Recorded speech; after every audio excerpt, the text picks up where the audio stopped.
stakeout might sound exciting, but it is about the dullest work in the world. The first day I had been following my only suspect was a bust. Simon worked, he went home, he slept.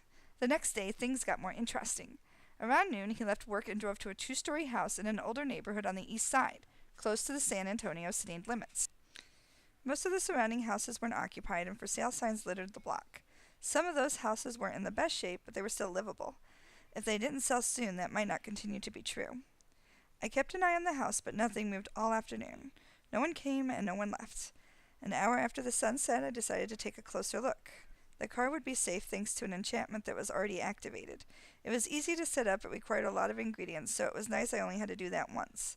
The spell caused passers-by to avoid the space the car occupied, but made them believe the area was empty. It was convenient for stakeouts. I walked toward the house and considered the best plan of attack. The windows had blinds that were closed. The garage that Simon pulled his car into was out since the door made a lot of noise when it was opened. Knocking was an option I quickly dismissed because Simon knew me. A full frontal assault would be expected if this guy were any kind of criminal, which I had my doubts about. The front of the house was out, so I headed to the back. The gate was open and the lock looked broken beyond repair. Around the corner there was a small cement platform that served as a patio leading to a door that didn't look all that sturdy. I took in the rest of the backyard before heading to the door. There were no trees or vegetation other than a few patches of grass. I could just make out where the fence ended. The moon hadn't risen yet, and nearby houses were dark. I approached the door and put my hand on the knob to test if it was unlocked.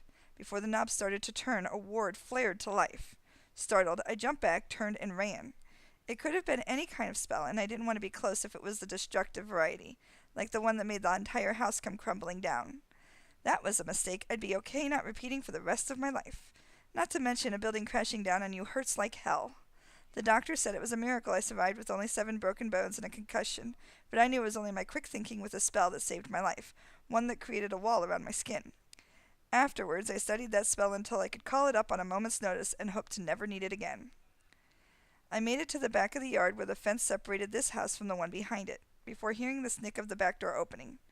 I dropped to the ground and covered my head. The dark corner should hide me from view. For once, I was glad my stepdad had burned it into my brain to wear black whenever doing any investigation. My dark hair draped over my glow-in-the-dark white skin. Okay, it didn't actually glow, but I was very pale. I peeked out of my corner and saw Simon step onto the deck. Look away, I whispered and pulled on a tiny amount of energy. He peered into the yard, passing his eyes right over my dark hiding place. He walked around to the side, then shrugged and turned to go inside. Before closing the door, he rested his hand on the knob and stood there for a minute, resetting the ward if I had to guess. I silently thanked the universe it was only a warning system. Maybe he'd been expecting someone. I rested there until my heart stopped racing. When I finally felt calm, I stood up. My legs were still a little shaky. I took a deep breath and headed back to my car, contemplating this sudden turn of events. This was why Simon wanted me out of his sight as soon as possible when I went to interview him. He must have sensed me. But I should have been aware of him. It was one of the quirks of playing with the supernatural. It was really hard to hide from other mages at close range. There is a certain level of energy that anyone who plays with magic has around them. There are ways to disguise it, but that's usually more effort than it's worth. Unless you need to hide from another mage. The fact that Simon intentionally hid from me was a good sign he was guilty, although not necessarily of the crime I was investigating.